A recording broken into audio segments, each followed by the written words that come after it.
শুরু করি।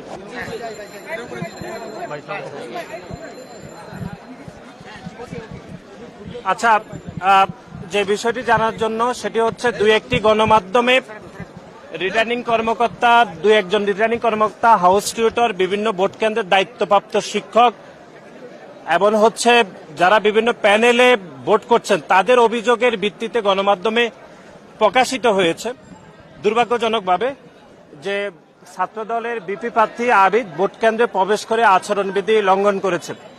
যেটি বলা হয়েছে এটি এক ধরনের ভুল তথ্য বলে আমরা মনে করি।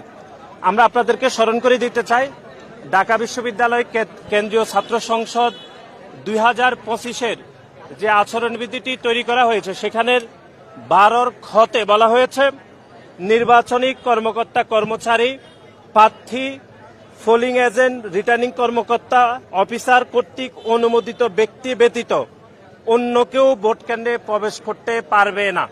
সুতরাং আমাদের বাংলাদেশ জাতীয়তাবাদী ছাত্রদল সমর্থিত প্যানেলের বিপি প্রার্থী আবিদুল ইসলাম হচ্ছে আমাদের একজন প্রার্থী। সুতরাং প্রার্থী যে কোনো ভোট কেন্দ্রে প্রবেশের পূর্ণ অধিকার রয়েছে এবং আইনেও সেটি বলা হয়েছে।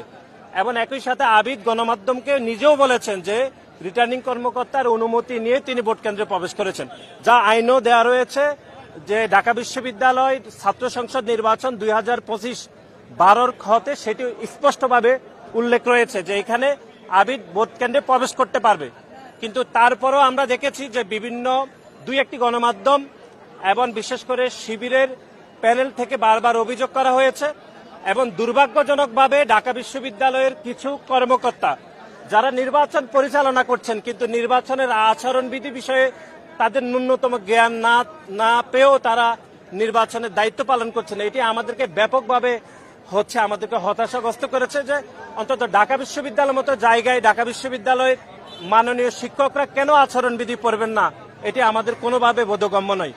এবং দুই একজন শিক্ষক শিবিরের প্যানেলের যারা প্রার্থী, বিশেষ করে বিপি প্রার্থী এবং জিএস প্রার্থী, তারা যে ভাষায় কথা বলছেন ঢাকা বিশ্ববিদ্যালয়ের কয়েকজন সম্মানিত শিক্ষক ঠিক একই ভাষায় কথা বলছেন বলে আমাদের মনে হচ্ছে।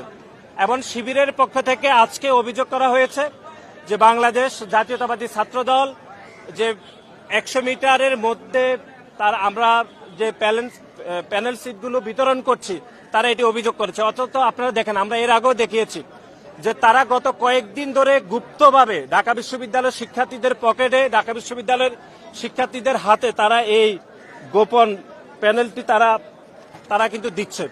আমাদের পক্ষে থেকে তো কোনো অভিযোগ করা হয়নি, আমরা তাদের অভিযোগের বিপরীতে আমরা এটি দিয়েছি। সুতরাং আমরা মনে করি ঢাকা বিশ্ববিদ্যালয়ে যেহেতু এখানে 39টি ভোট দিতে হবে, শিক্ষার্থীরা হয়তো ভোট কেন্দ্রে গিয়ে সংখ্যা বলে যেতে পারে, সেই জন্য আমরা মনে করি এটি শিক্ষার্থীদের সহায়তার জন্য বিভিন্ন প্যানেল তারা যে কোনো প্যারেন্টস দিতে পারে, এটি আচরণবিধির কোনো লঙ্ঘন হবে না বলে আমরা মনে করি।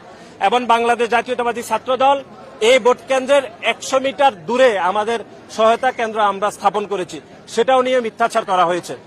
এবং আমরা আবারও বলছি যে কোনো প্রার্থী যে কোনো ভোট কেন্দ্রে প্রবেশ করতে পারবেন, যেটি আচরণবিধির 12 খ স্পষ্টভাবে লেখা রয়েছে। ঢাকা বিশ্ববিদ্যালয়ের মাননীয় শিক্ষকরা দুর্ভাগ্যজনকভাবে আচরণবিধি না পড়ে তারা ভোটের যাবতীয় বিষয় পরিচালনা করছে। এটি আমার মনে হচ্ছে যে অন্য যে কোনো বিশ্ববিদ্যালয়ের শিক্ষার্থীরা এটি লজ্জা পাবে যে ঢাকা বিশ্ববিদ্যালয়ের শিক্ষকরা কিভাবে এরকম আচরণবিধি না পড়ে যে ছাত্রদলের একজন প্রার্থীর বিরুদ্ধে এরকম অভিযোগ করেন। এবং দুই একটি গণমাধ্যমও এরকম সংবাদ পরিবেশন করেছে। আমরা সেই সকল গণমাধ্যমের কর্মীদেরকেও আমরা অনুরোধ করব যে আপনারা আচরণবিধি পড়ে যদি আপনারা সংবাদ পরিবেশন করেন তাহলে অন্তত কেউ ক্ষতিগ্রস্ত হবে না, সবার প্রতি ইনসাফ কায়েম হবে। সবাইকে ধন্যবাদ। একটা প্রশ্ন, 12টা পর্যন্ত প্রায় 50% ভোট কাস্ট হয়েছে বিভিন্ন কেন্দ্রগুলোতে, তো আপনারা কতটা আশাবাদী এবং কিভাবে দেখছেন যে আপনাদের সম্ভাবনা কতটা দেখছেন? দেখুন, আমরা খুবই আশাবাদী, শিক্ষার্থীদের মধ্যে থেকে আমরা ইতিবাচক সাড়া পাচ্ছি। আপনাদের মাধ্যমে আবারও বলছি যে ঢাকা বিশ্ববিদ্যালয়ের শুধু আবাসিক শিক্ষার্থীরা নয়, বরং যারা দূর দূরান্তে অনাবাসিক শিক্ষার্থী তাদের প্রতিও আমাদের উদাত্ত আহ্বান যে আপনারা ভোট কেন্দ্রে আসুন। সকলের অংশগ্রহণের মাধ্যমে, সকলের অংশীদারিত্বের বলে আমরা মনে করি সবথেকে যোগ্য প্যানেল আসলে নির্বাচিত হবে। যদি কেউ হয়তো অলসতা করে না আসেন, অথবা অনেকে মনে করছেন দূর দূরান্ত থেকে আসতে কষ্ট হবে, তাহলে অযোগ্য এবং ভুল প্রার্থী নির্বাচন হওয়ার সুযোগ রয়েছে। সুতরাং সকলের অংশগ্রহণের মাধ্যমে সব থেকে যোগ্য প্রার্থী নির্বাচন হবে বলে আমরা মনে করি। ধন্যবাদ সবাইকে। নির্বাচিত প্রার্থীদেরকে আপনারা সাধুবাদ জানাবেন কিনা?